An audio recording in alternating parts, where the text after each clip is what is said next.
I always thought ultimate betrayal would be loud. Instead, it is chillingly quiet. It is the silence of a phone on a hospital nightstand. It is the invisible void on a wire transfer for hundreds of thousands of dollars you never signed. I learned a bitter lesson. When your own flesh and blood drains your oxygen tank to build a mansion, they will eventually knock on your door when they start drowning. Hello, everyone. Before today's story begins, we'd like to share a quick message. YouTube recently removed our monetization, cutting off our income. If you enjoy this story, we humbly ask for just $1 to help pay our staff so they can make a living and keep creating for you. Thank you for saving us. Now, let's begin the story. My name is Hazel Webb. The waiting room of the State General Cardiology Department was a symphony of sterile, terrifying sounds. The rhythmic, mechanical hiss of the overhead oxygen vents, the sharp, erratic squeak of a nurse's rubber-soled shoes against the polished linoleum floor. The harsh fluorescent lights hummed constantly above me, casting a sickly pale glare over the endless rows of empty plastic chairs. It was cold. It was that biting, artificial cold, unique to hospitals, designed to keep bacteria at bay. But all it did was seep deeply into my bones and remind me of how entirely alone I was. I was sitting in this freezing room waiting for open-heart surgery. It was a lingering, insidious souvenir from a horrific car accident exactly 3 years ago. Back then, the violent crash had shattered my ribs, punctured a lung, and plunged me into a deep, silent coma that lasted for weeks. I had miraculously survived, clawing my way back to the land of the living with agonizing physical therapy, but my heart had taken severe structural damage that finally demanded to be repaired.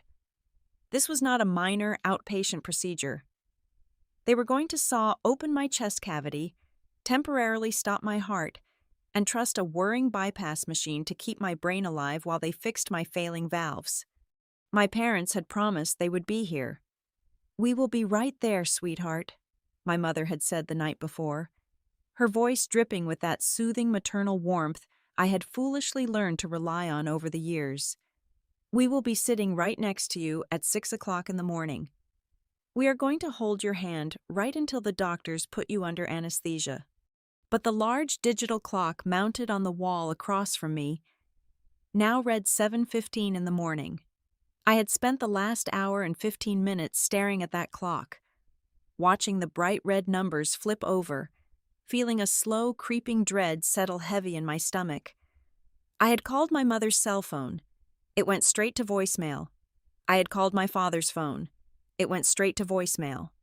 Because I am a naturally practical person, I wrapped myself in the fragile comfort of logical American excuses. It had to be the traffic. The morning rush hour on Interstate 95 was notoriously brutal. A single fender bender could easily turn the highway into a parking lot for hours. Or maybe their car engine had broken down. The alternator could have given out. Or perhaps they had simply mixed up the hospital scheduling, confusing the early check-in time with the actual surgical operation time. Yes, that had to be it.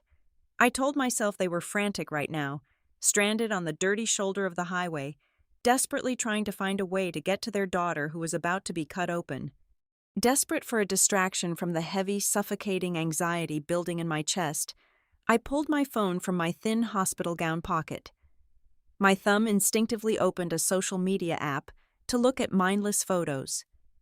Right at the top of my feed, a notification pulsed with lively urgency. My older brother, Declan, was broadcasting a live stream. The video thumbnail showed a burst of vibrant color, violently clashing with the depressing, sterile white of my medical reality. I tapped the screen. Instantly, the quiet dread of the waiting room was pierced by the muffled sounds of a professional jazz band playing an upbeat, swinging tune through my phone speaker. The screen filled with the high-definition image of a massive, sun-drenched, secluded estate. It was a lavish, over-the-top housewarming party. The camera panned across sprawling manicured lawns, a sparkling infinity pool reflecting the morning sun, and large groups of well-dressed people holding crystal flutes filled with bubbling, expensive champagne. And there, right in the absolute center of the camera frame, were my parents. They were not stuck in terrible traffic on Interstate 95. They were not frantically stranded on the side of the road with a broken radiator. They were dressed to the nines. My mother was wearing an elegant, flowing silk dress, and my father was sharply dressed in a tailored light linen suit. Declan stood proudly between them, grinning from ear to ear, looking every bit the triumphant, wealthy young entrepreneur he desperately wanted the world to think he was. My father raised his champagne flute high into the air, tapping the crystal glass with a silver spoon until the jazz band respectfully quieted down. His voice, clear and booming through the live stream audio, echoed painfully in my ears. "To Declan," my father announced to the cheering crowd, his chest puffed with immense pride. "We are all gathered here today to celebrate not just a beautiful, breathtaking new home, but the brilliant, great business vision of our beloved son. To his unyielding ambition and his golden future." "To Declan!" my mother cheered loudly, clapping her hands together, her face glowing with pure, unadulterated joy. I sat there, completely paralyzed, gripping the edges of the phone until my knuckles turned white. The bubbling, carefree laughter from the party felt like physical blows to my face. The contrast was so sharp, so violently cruel, that it made my head spin with sudden dizziness.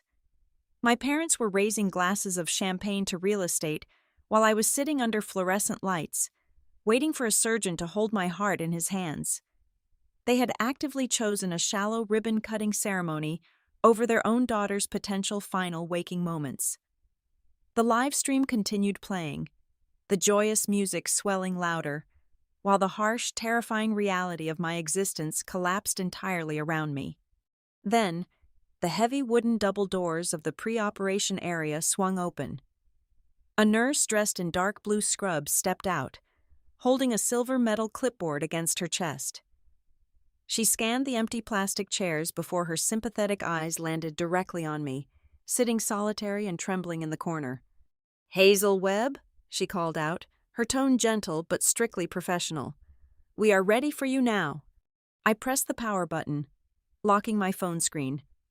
The jazz music abruptly cut off, plunging me right back into the dead, sterile silence of the hospital. The profound numbness that washed over my entire body was absolute. It was a cold, suffocating, heavy blanket that somehow completely muted the terror of the impending open-heart surgery. I slowly stood up, feeling the thin, cheap cotton of my hospital gown brushing against my bare legs. I walked toward the operating room doors with crystal-clear, horrifying clarity. My life, my beating, painfully damaged heart, was simply not worth as much as a catered celebration for my brother's new house. I stepped through the heavy doors, entirely alone. The heavy anesthesia faded. Pure, blinding pain took its place.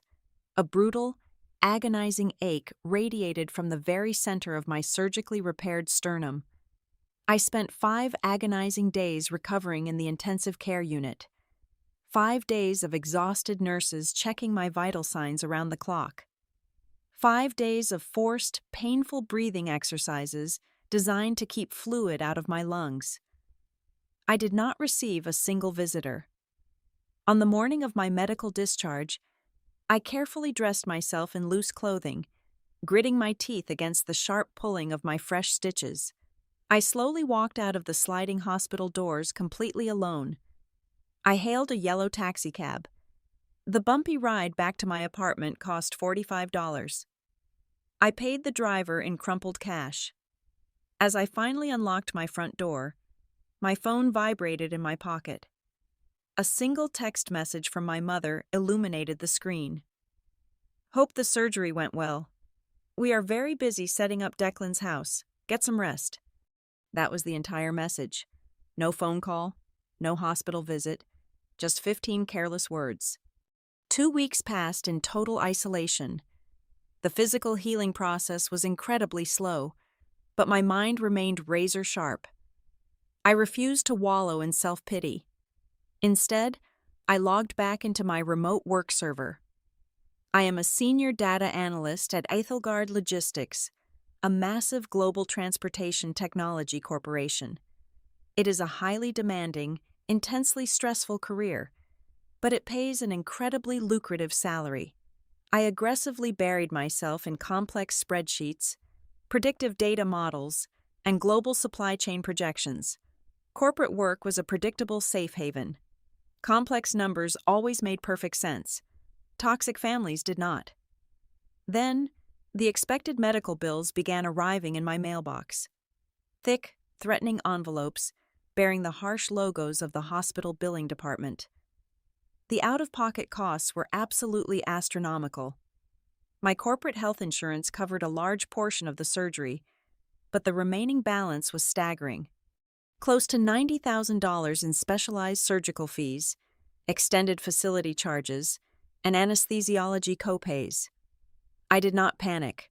I had a massive financial safety net waiting for exactly this kind of emergency.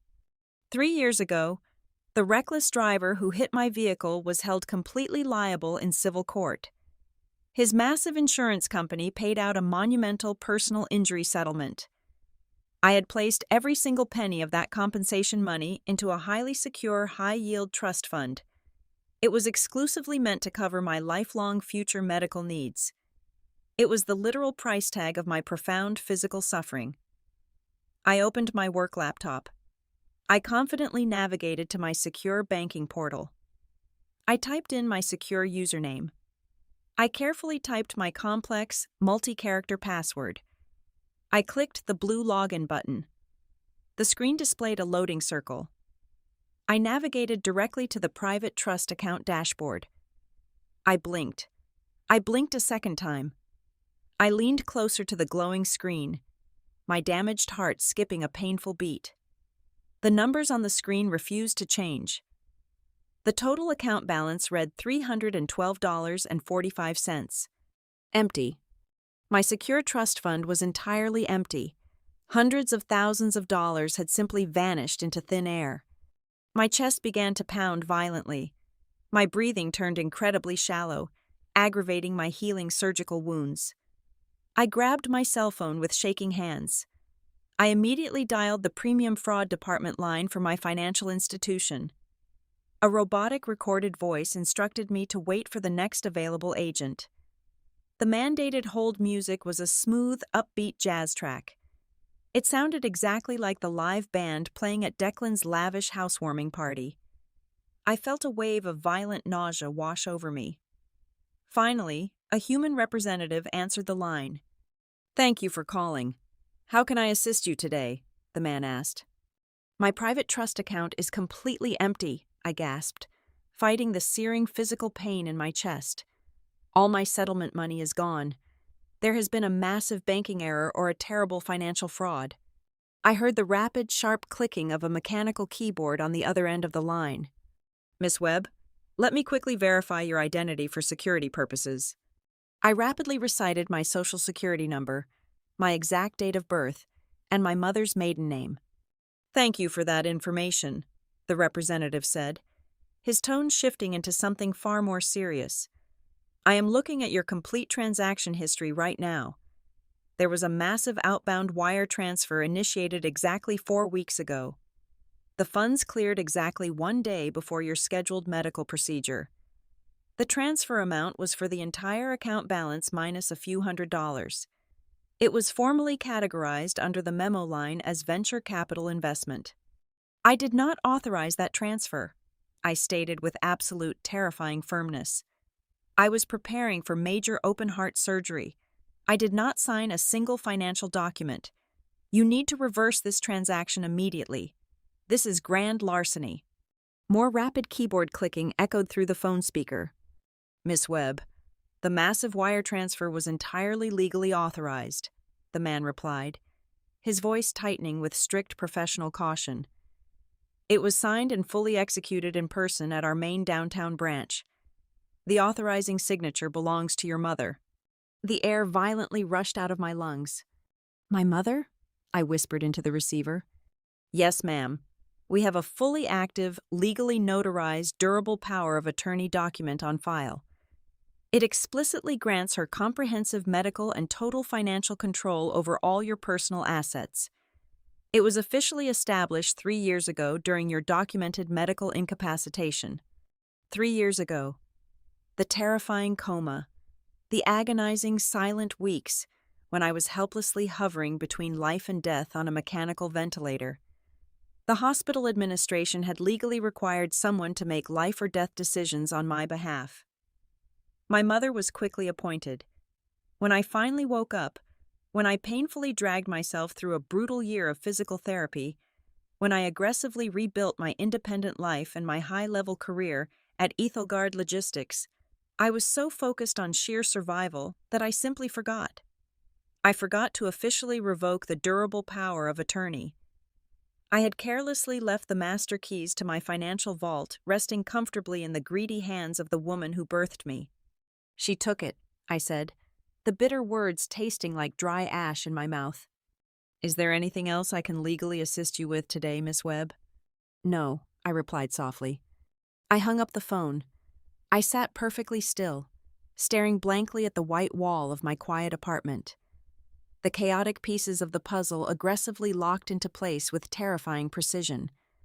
The lavish, sprawling mansion, the endless bottles of expensive champagne, the sudden, inexplicable influx of massive cash my unemployed brother possessed to abruptly secure that secluded estate.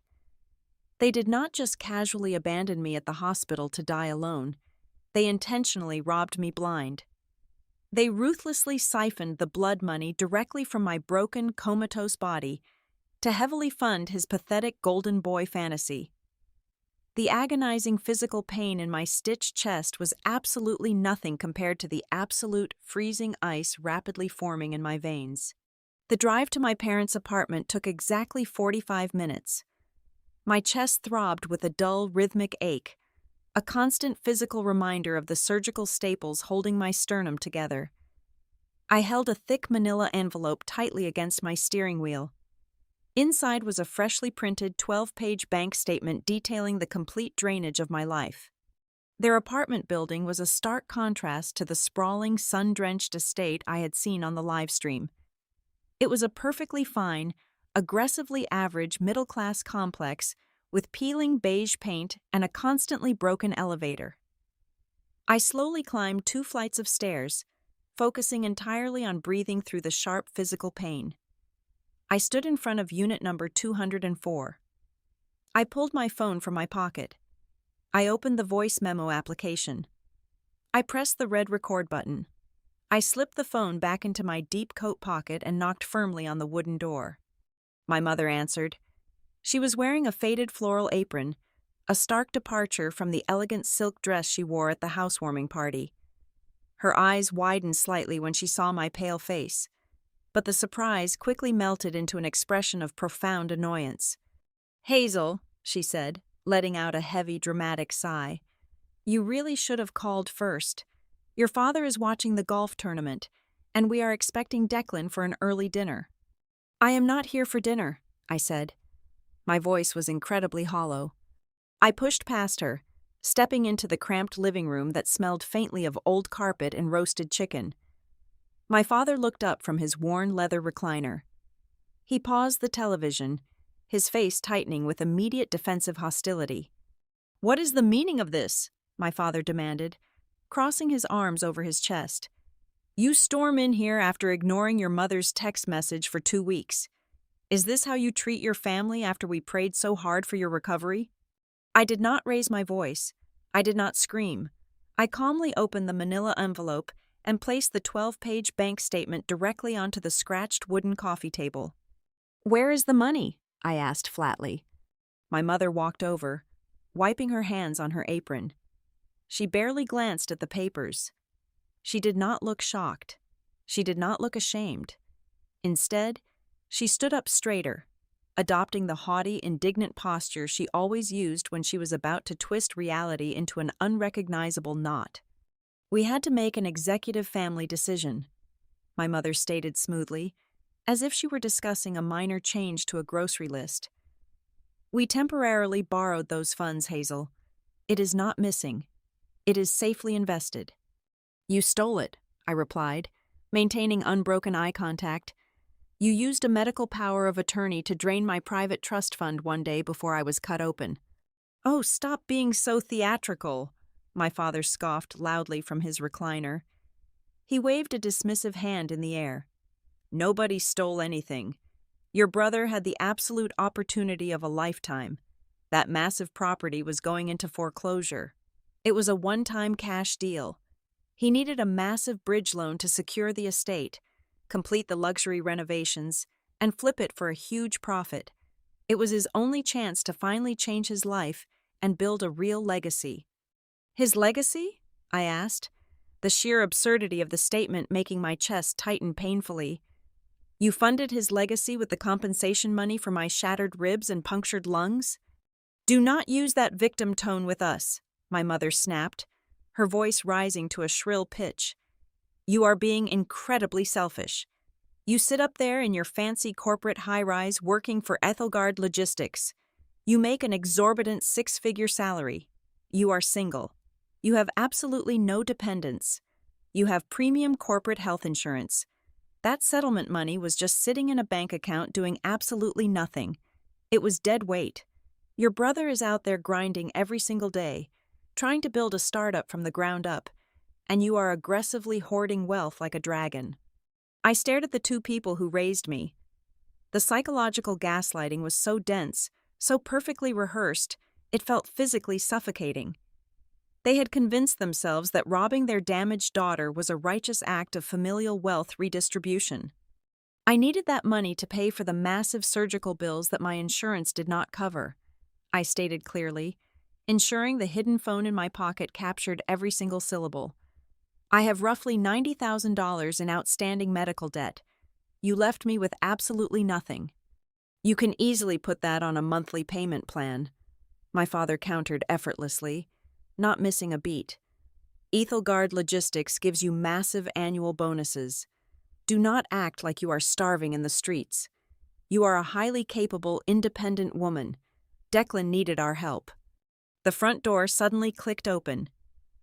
Declan walked in, wearing an expensive tailored suit that probably cost more than my first car. He froze when he saw me standing in the living room, but his shock lasted only a fraction of a second. The slick, polished veneer of the golden child immediately slid over his face. "Hazel!" he exclaimed, plastering a wide, deeply fake smile across his face. "Wow, you are up and moving. You look fantastic. I am so glad the major surgery was a success." I slowly turned to face my older brother. "You bought a mansion with my blood money, Declan." He instantly raised both his hands in a defensive, innocent gesture, his eyes darting quickly toward our parents. He shifted his weight, playing the role of the oblivious victim to absolute perfection. "Whoa, hold on a second," Declan said, his voice dripping with practiced sincerity. "I had absolutely no idea that capital came from your private trust, Hazel. I swear to you, Mom and Dad explicitly told me they were liquidating their life savings to give me a short-term business loan. If I had known it was your medical money, I never would have accepted a single dime." It was a masterful, sickening performance. He knew. Of course he knew. Our parents did not have hundreds of thousands of dollars in savings.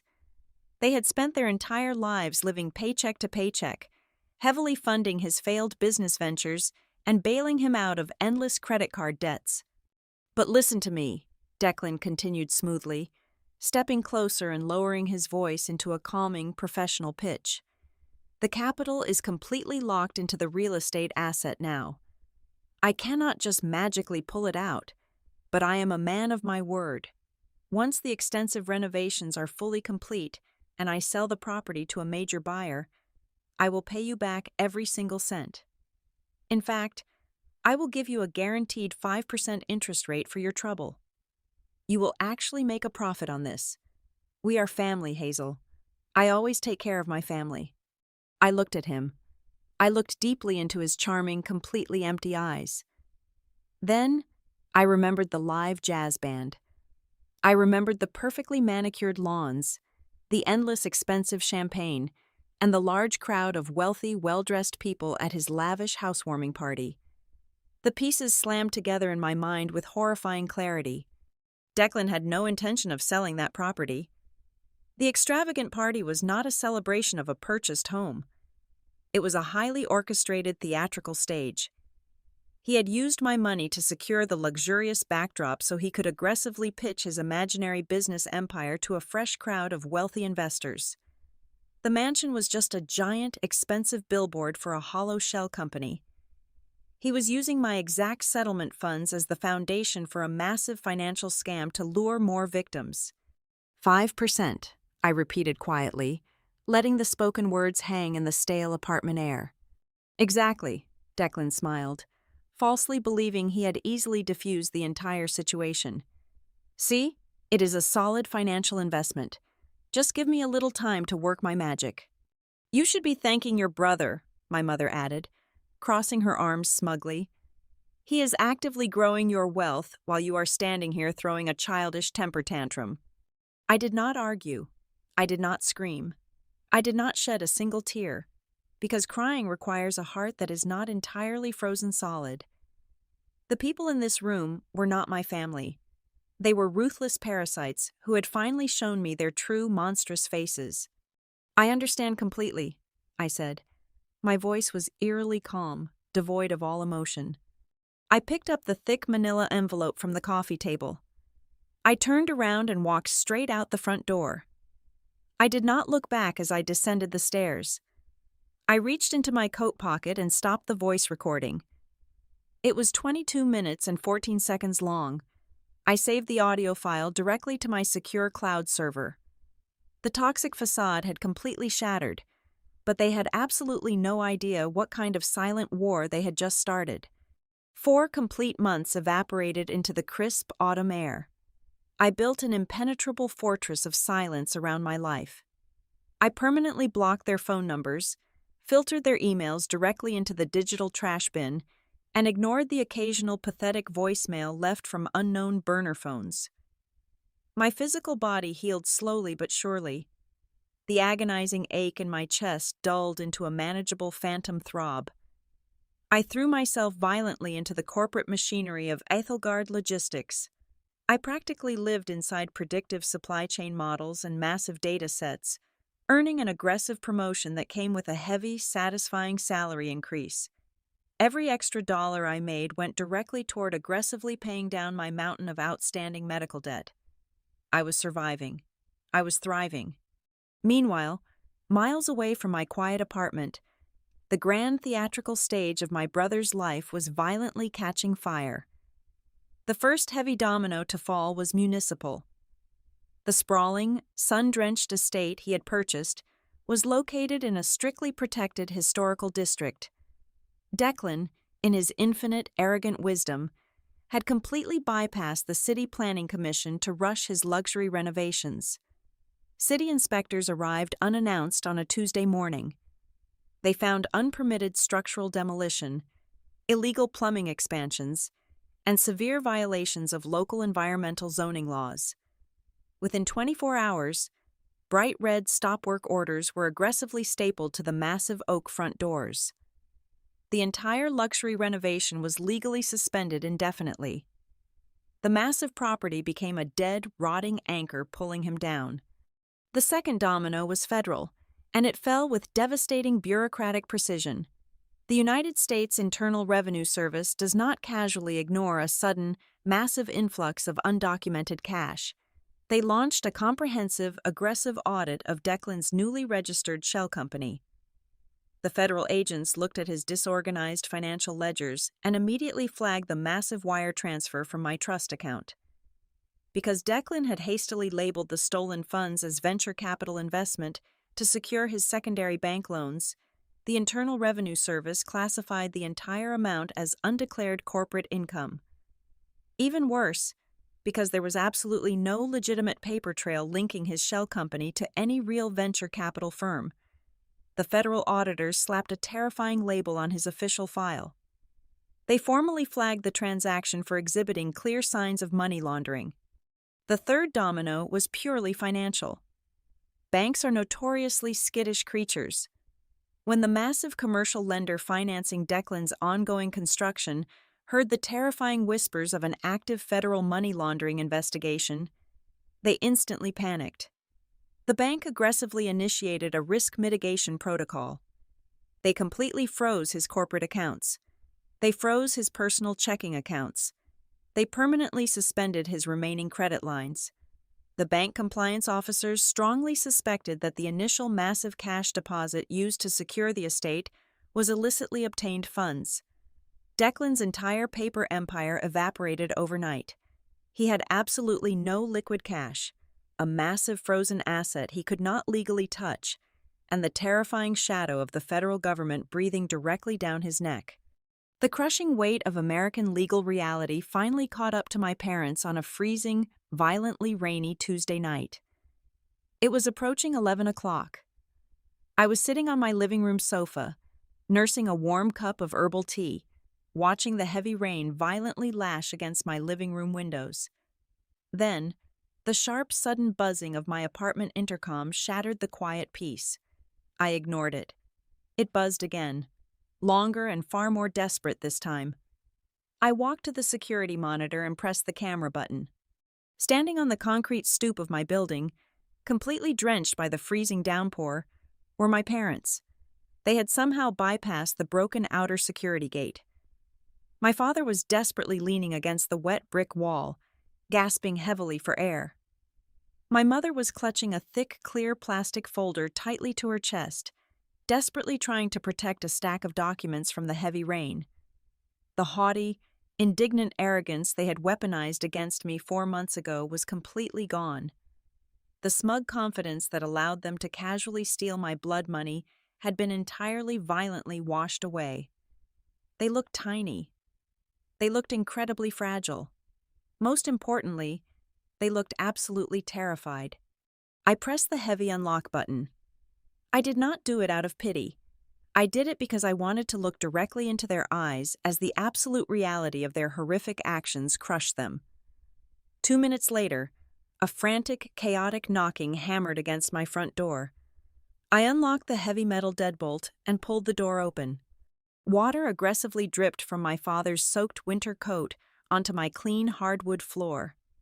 He was trembling violently, his face pale and deeply lined with sudden, severe exhaustion. My mother pushed past him, her wet hair plastered to her skull. She did not bother to greet me. She did not ask how my surgically repaired heart was doing. She shoved the wet plastic folder directly toward my chest. "Hazel, you have to let us in right now," my mother gasped, her voice cracking with raw, unadulterated panic. "You have to look at these urgent legal papers. It is a total, absolute disaster. The federal government is trying to destroy your brother. The city wants to seize the house. The commercial bank locked us out of everything. They are talking about federal prison, Hazel. They are talking about active criminal prosecution for wire fraud." I stood perfectly still in the warm doorway, looking at the 2 shivering people who had casually drained my life support for a shiny new toy. The schadenfreude was a warm, sweet fire spreading rapidly through my chest. They pushed past me into the narrow entryway of my apartment, bringing the bitter, freezing storm inside with them. The small space instantly felt suffocating, choked by the smell of damp wool, panicked sweat, and raw desperation. My father collapsed heavily onto my small living room sofa, burying his face in his trembling hands, letting out wet, pathetic sobs that echoed off the tight walls. My mother did not sit. She frantically tore open the clear plastic folder, her shaking, water-wrinkled fingers pulling out a thick stack of crisp, dry legal papers. She slammed them down onto my kitchen island. "You have to sign this," she pleaded, her voice a ragged, breathless whisper. "The lawyers said this is the absolute only way to stop the federal investigation. You just have to sign your name on the bottom line, Hazel. Please." I slowly walked over to the kitchen island. I looked down at the document. Typed across the top in bold black letters were the words, "Gift Affidavit." I read the meticulously drafted legal jargon. It was a formal, binding declaration stating that I, Hazel Webb, being of sound mind and body, had willingly and voluntarily gifted the entire sum of my personal injury settlement to my brother Declan. It explicitly stated that the massive financial transfer was not a loan, not an investment, and carried absolutely no expectation of repayment. If I took a pen and signed that piece of paper, the massive legal trap snapping shut around them would instantly vanish. Declan would be immediately cleared of federal financial fraud and money laundering. My parents would completely escape severe criminal charges for breach of fiduciary duty and malicious abuse of a medical power of attorney. They would all walk away completely free, but I would be permanently legally bound to the lie. I would forfeit every single cent of my blood money forever. Worse, I could easily become legally implicated in their massive tax evasion scheme for actively signing a fraudulent retroactive document during an active federal audit. They were not asking me to casually save them. They were aggressively demanding that I step onto the train tracks and take the massive, crushing hit for them.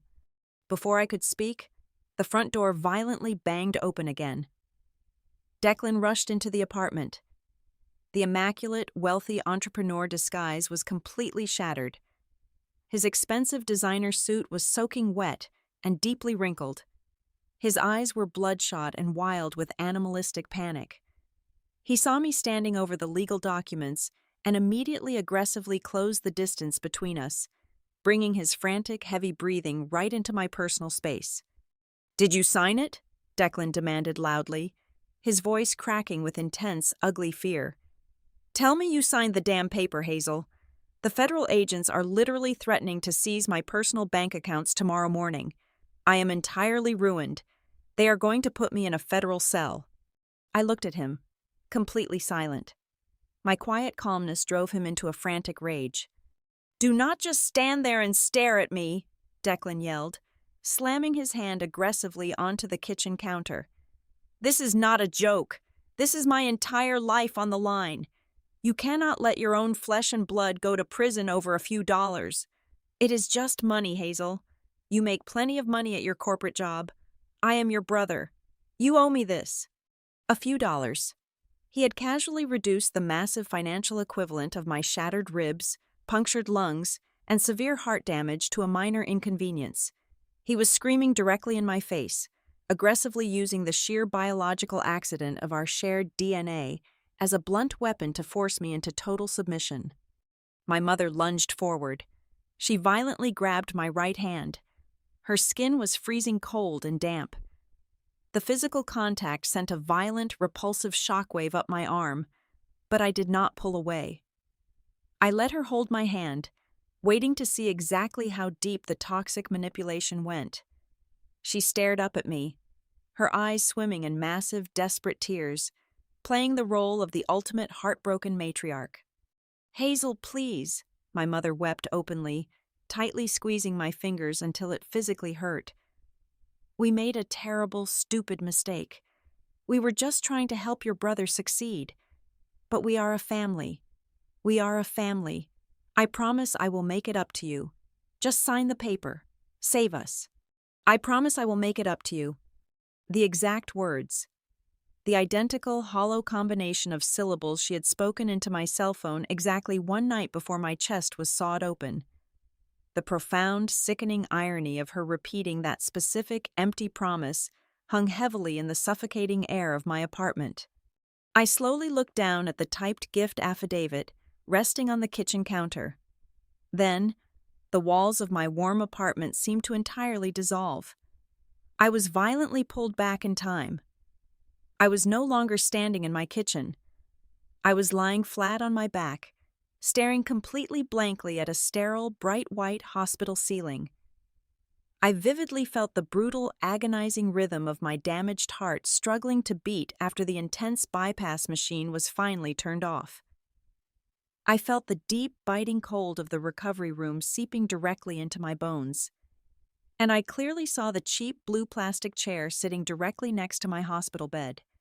It was completely empty. Nobody was holding my hand. Nobody was sitting there waiting for me to wake up. They had abandoned me to face potential death entirely alone so they could drink expensive champagne and celebrate stealing my entire future. They had happily traded my beating heart for a brick mansion. The desperate, suffocating noise of my brother's frantic yelling and my mother's pathetic, loud sobbing faded into complete insignificance. The heavy, emotional tension in the room snapped cleanly in half. My heart was completely calm. I slowly smiled.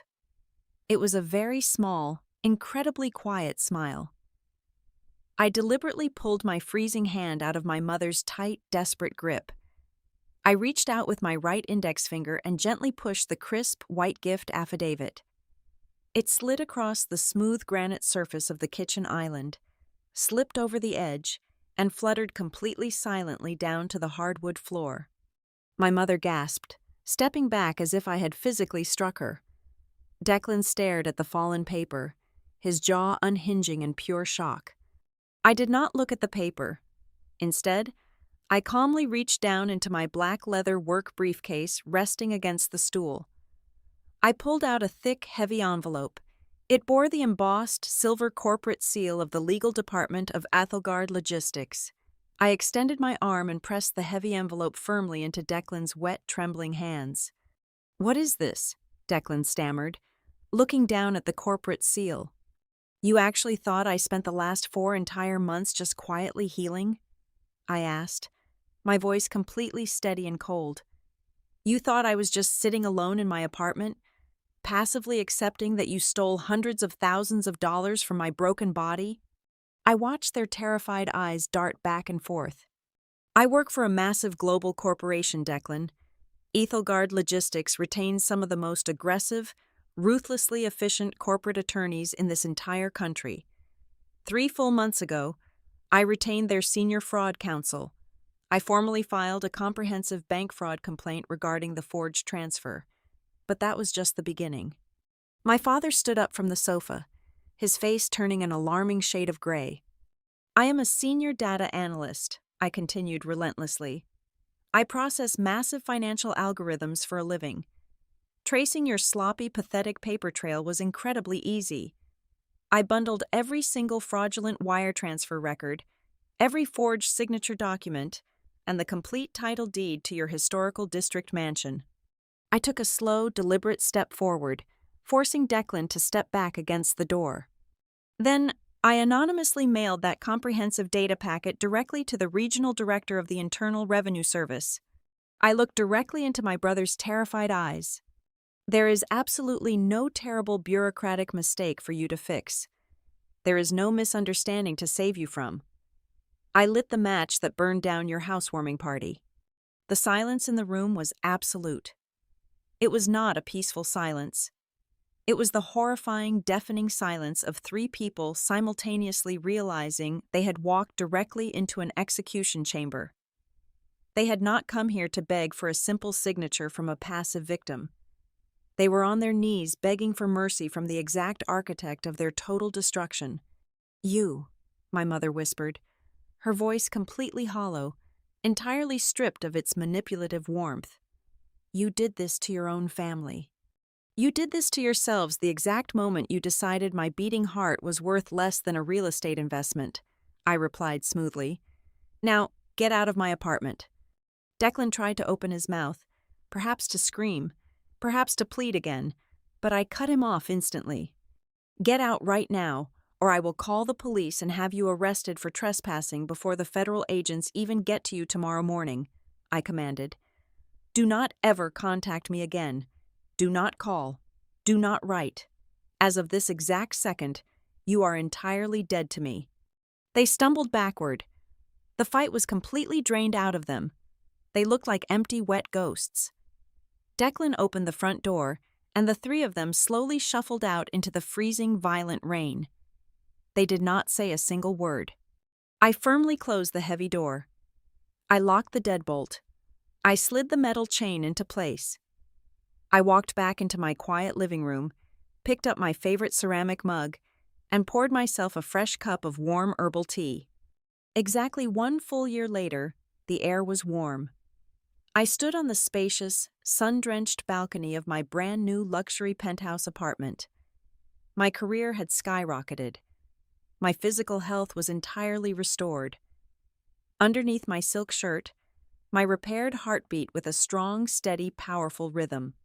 According to the public legal records I occasionally checked, Declan was actively standing trial in federal court, facing up to 20 years in prison. My parents had entirely bankrupted themselves paying for his massive criminal defense fees, drowning in an ocean of crushing legal debt.